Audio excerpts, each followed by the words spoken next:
మాట్లాడుతున్నారు. ఇలా బహిరంగ సభ పెట్టి వేల కొద్ది మగవాళ్ళు ఉన్నారు ఆ సభలో. మాట్లాడుతున్నది సొంత చెల్లెలు గురించి అని కూడా ఇంగితం లేకుండా నేను వేసుకున్న నా ఒంటి మీద ఉన్న బట్టల గురించి జగన్మోహన్ రెడ్డి గారు ప్రస్తావించారు అంటే ఎంత దిగజారుడు రాజకీయాలు చేస్తున్నారు వీళ్ళు. ఏం అవసరం ఉంది? నేను పచ్చ చీర కట్టుకున్నానట, దానికి జగన్మోహన్ రెడ్డి గారు చెప్తున్న మాట నేను చంద్రబాబుకు మోకరిల్లి ఆయన ఇచ్చిన స్క్రిప్ట్ మక్కీకి మక్కీ బట్టి నేను మాట్లాడుతున్నానట. ఏం మాట్లాడుతున్నారు? పచ్చ చీర కట్టుకుంటే తప్పేముంది అని అడుగుతున్నాం. పచ్చ కలర్ ఏమైనా చంద్రబాబు గారు కొనుక్కున్నారా? ఏమన్నా కొనుక్కున్నారా? ఎంత కొనుక్కున్నారన్నా? చంద్రబాబు గారు ఏమైనా పేటెంట్ రైటా? పచ్చ కలర్ అంటే ఏమన్నా పసుపు కలర్ వాళ్ళదా?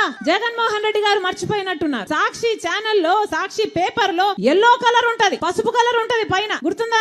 పసుపు కలర్ ఉంటది. దానికి రాజశేఖర రెడ్డి గారు ఆ రోజు చెప్పిన మాట ఏ తప్పేముంది? పసుపు అంటే మంగళకరమైన రంగు, అదేం టీడీపీ వాళ్ళ సొంతం కాదు అని ఆ రోజు రాజశేఖర రెడ్డి గారే సాక్షికి పసుపు రంగు పెట్టించారు. పసుపు అన్నది మన వంటల్లో కూడా వేసుకుంటామే, అది టీడీపీ ఎప్పుడు కొనుక్కుందన్నా? వాళ్ళ సొంతమా అది?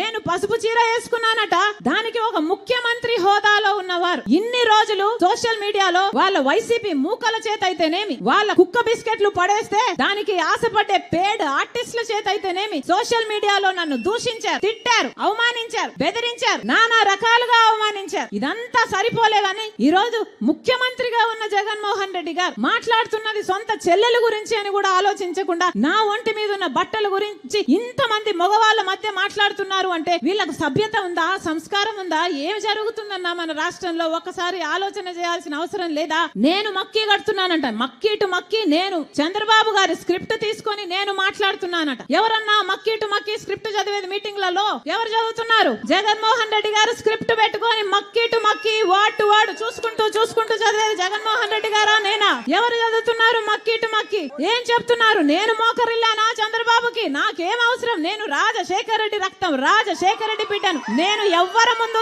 ఏ రోజు మోకరించలేదు, అందుకే మొండిగా ఈ రోజు వరకు కొట్లాడుతున్నా. నా గురించి ఎవడు ఏమి రాసుకున్నా ఏమి అనుకున్నా ఏ రోజు పట్టించుకోలేదు రాజశేఖర రెడ్డి బిడ్డ. ఎందుకంటే నాకు తెలుసు నా గుండెలో ఉన్న నిజాయితీ గురించి. ఈ రోజు మోకరిల్లింది ఎవరు? బీజేపీ ముందు, మోడీ ముందు జగన్మోహన్ రెడ్డి కాదా మోకరిల్లింది? ఎంతగా మోకరిల్లారన్నా?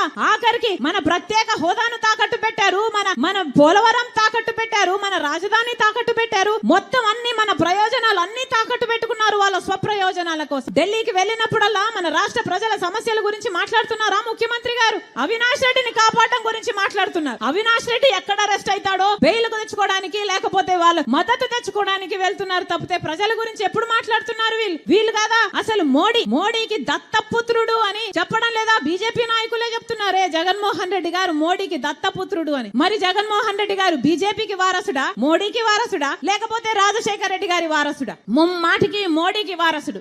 ఎందుకంటే రాజశేఖర రెడ్డి గారు బీజేపీని వ్యతిరేకించేవాడు. అలాంటి బీజేపీకి జగన్మోహన్ రెడ్డి గారు మోకరిల్లుతున్నాడు అంటే ఈయన రాజశేఖర రెడ్డి గారి వారసుడు కాదు, నిజానికి ఈయన మోడీ వారసుడు.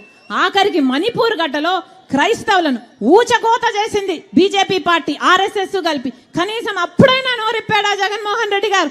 సొంత మతం, మన మతం క్రైస్తవులను చంపేస్తున్నా అప్పుడు కూడా బీజేపీకే మద్దతు ఇచ్చాడే చట్టసభలలో. మరి ఈయన బీజేపీ వారసుడు కాక రాజశేఖర రెడ్డి గారి వారసుడు ఎలా అవుతాడన్నా?